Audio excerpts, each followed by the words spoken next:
Howdy, folks. I'm Unwieldy Ursa Major, unhingedly uniting unemployed umbrellas. I'm Amber. And here are more unemployed umbrellas for us to unify against an unhinged me. Oh no, I am the unhinged one. Against Bernard the Unhinged. Let's get started. Against Scorpion's stinging sundresses. Yeah, yes, we need a union against them. Alright, folks, and our first letter is titled, Am I a Jerk for Not Telling My Brother About Our Mother's Death Because He Didn't Answer the Phone? I'm a 32-year-old female, and I have a brother, Max, a 34-year-old male, and 3 other siblings. His partner, Anne, is obsessed with boundaries, but she has never set them until they've apparently been broken. Big gripe was that Mom called Max too much, 2 to 3 times per week.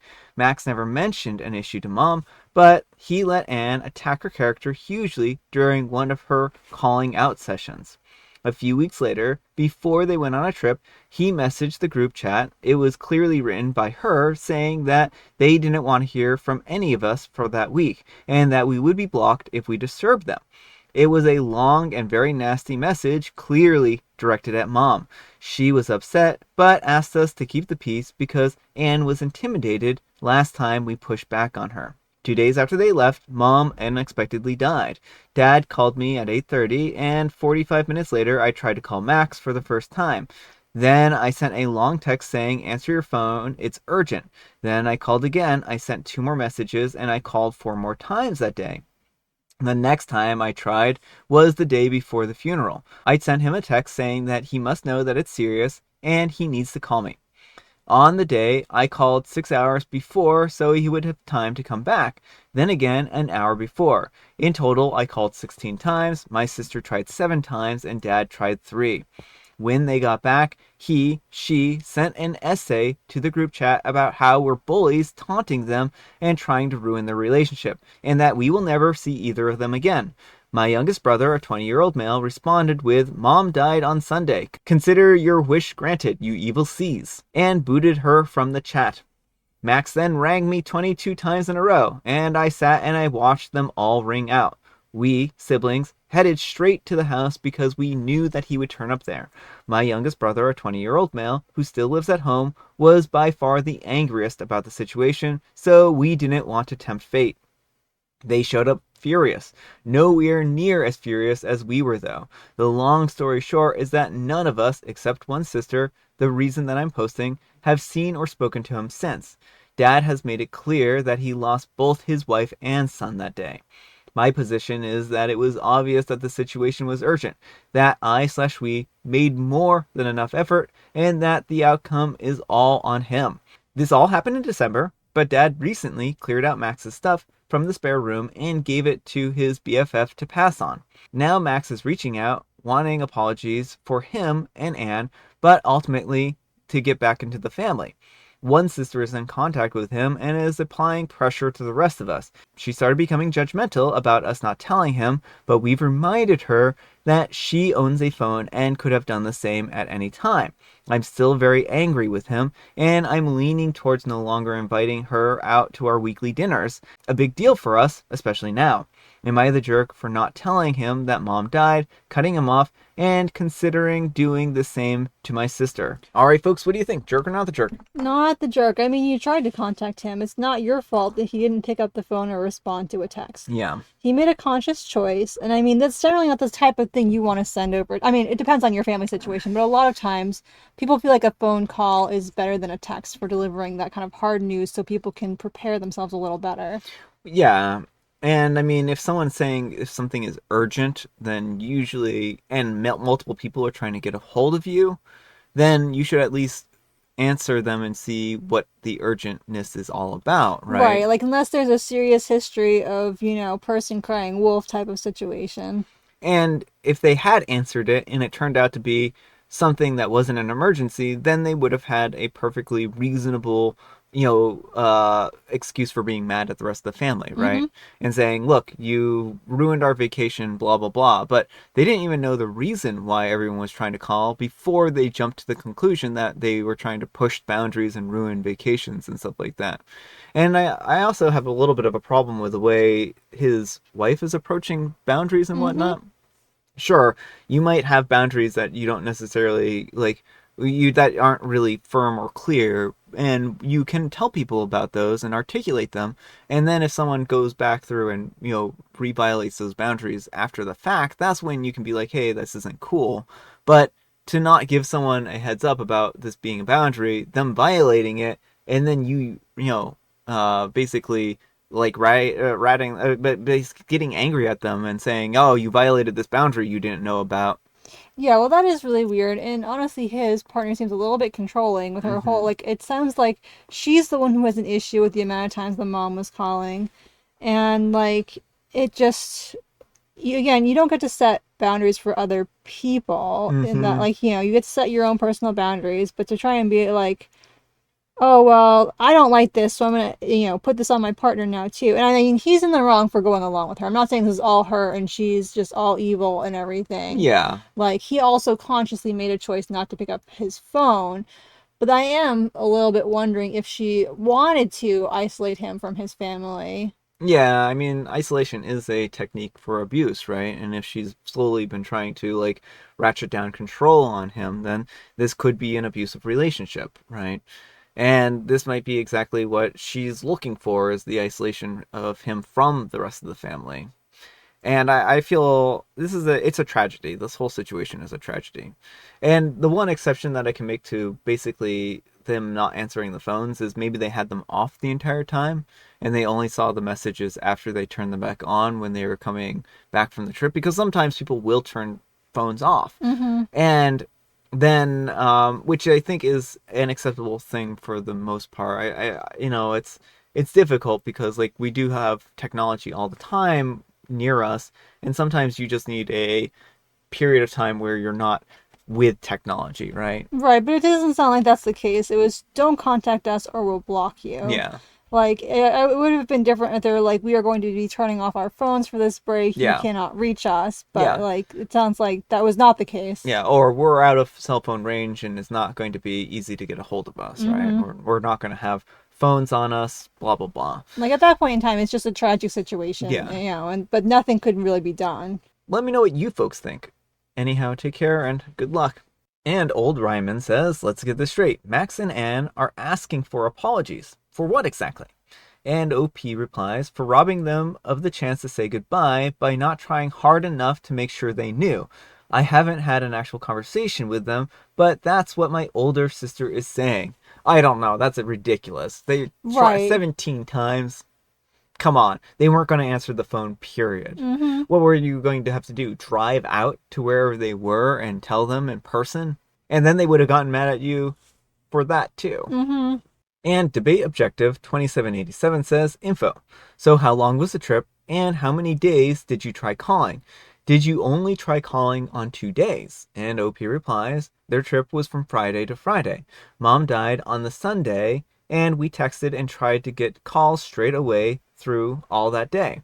I did the same on Monday and Tuesday, which was when the funeral was. After that, we stopped. Yeah, I mean, funerals are one of those things that kind of like you don't have a whole lot of time to get everything together. So it's that is a difficult situation, right? Because you have to do the viewings and everything like that, and it's a tragic situation, really. And Gestapo Pilata says, not the jerk, and I'm confused as to why it was so easy to send a text stating that your mom died after the funeral and not before.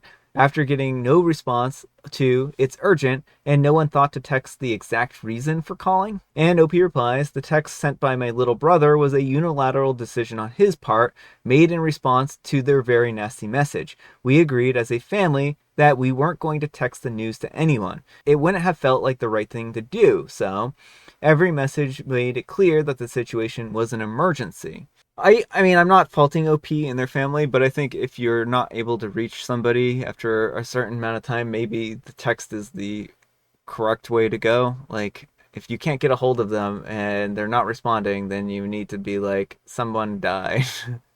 You need to answer, right? Well, I mean, I think, they were just upset with grief. And, Mm-hmm. it seems like they wanted the brother to prove that he actually cares about the family. It just seems like a control, in some ways, like a struggle for who has the brother's loyalties, Yeah. his wife or the family. And it's very clear that his wife is the one he is going to always fall in line with. Yeah.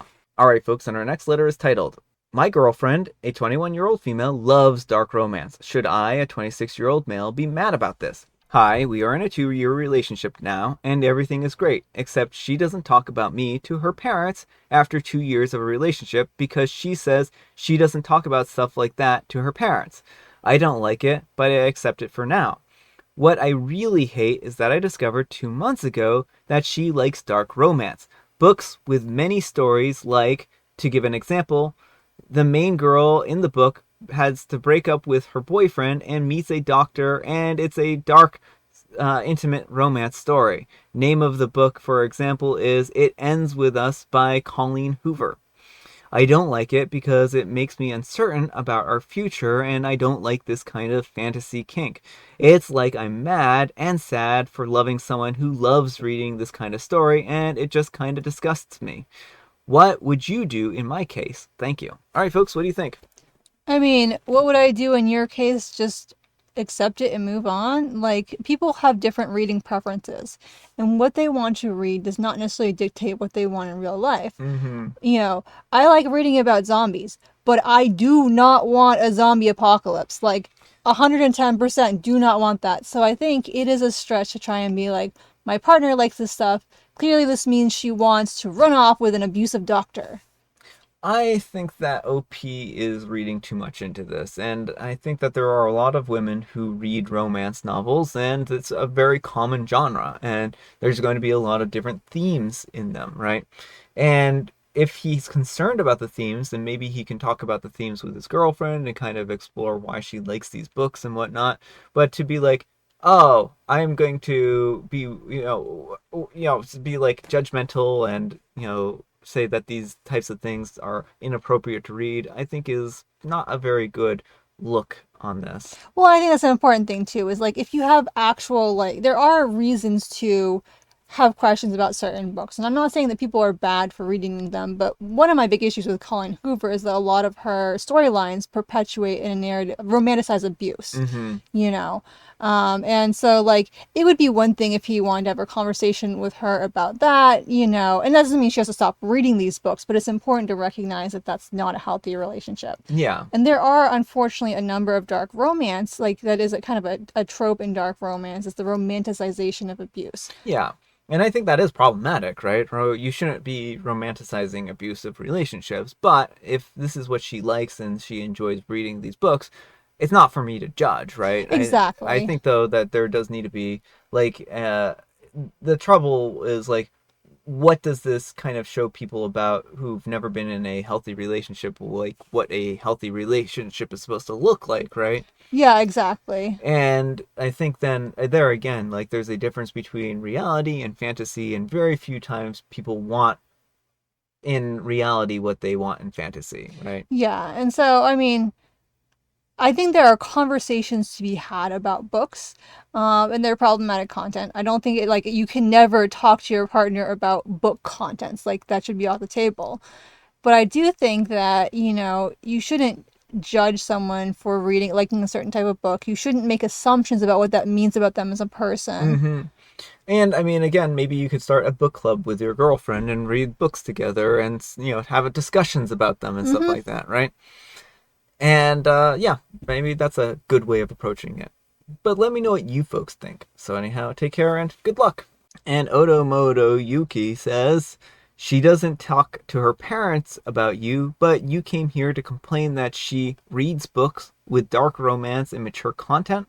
Why would you do anything about that? Is she getting stuff from them that's impacting your relationship? And OP replies, it impacts my mental health. It makes me more insecure and makes me ask questions like, what if she thinks that she is the main character of one of the books that she reads? Then talk to her. I mean, I don't think most people, like, yeah, you may, while you're reading a book, put yourself in the main character's shoes, but it doesn't mean that when you get out of the book, you're all of a sudden still the main character and going to Yeah. do exactly as they would do. All right, folks, it is tea time. Grab your beverages of choice. I've got some tea right here, and Amber, she allegedly has a jovial Bobstein joke. The jovial Bobstein part isn't the alleged part, though. Robert, have you seen my henway? I can't find my henway. Sue, what's a henway? Robert, about 5 pounds. Ha ha, gotcha that time. Ah, ah, ah. It's funny. And I have Mega Mint. Brian's got an impish little grin over here. Yeah. All right, folks, that's all the time we have for today. Thank you so much for watching. Happy Manic Monday, folks. I hope your Monday is off to a great start. Amber, we need some kind of moral advice and or guidance. And please have it on healthy boundaries. It's fine to have boundaries, but these should be clearly communicated to all parties involved. Yeah.